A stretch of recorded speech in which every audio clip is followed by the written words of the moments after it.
Jumalauta, tämmönen peli ei vetele. Me ollaan varattu se mökki jo maaliskuussa ja me ei lähdetä täältä ennen, kun te olette maksanut meille takaisin sen varausmaksuja ja jonkunlaisen korvauksen. Onko selvä? Minkä vitun korvauksen? No jonkunnäköisen kulukorvauksen on tässä nyt ollut kaiken näköisiä menoja. Ruuat, bensat, kaikki. No, kukas teitä on käskenyt syödä mussuttaa koko matkan? Ja hei, tuo sun tankkis. Se olisi voinut jättää muutaman 100 korvapuustia väliin. Jumalauta, kuule apina. Tän sä vielä maksat! Kuka helvetissä oikein luulet olevas? Mä haastan sut oikeuteen! Vitun Mikki. Sulla on tasan 30 sekuntia aikaa häipyä, tai mä väännän sun pääs sun perseeseen. Noniin, hop hop. Hei, ota toi Mortti ja Vertti mukaas. Tää ei jää tähän.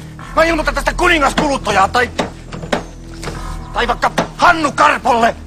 Hei, ilmoita vaikka satana Hannu Hanhelle. Ei paljon paina.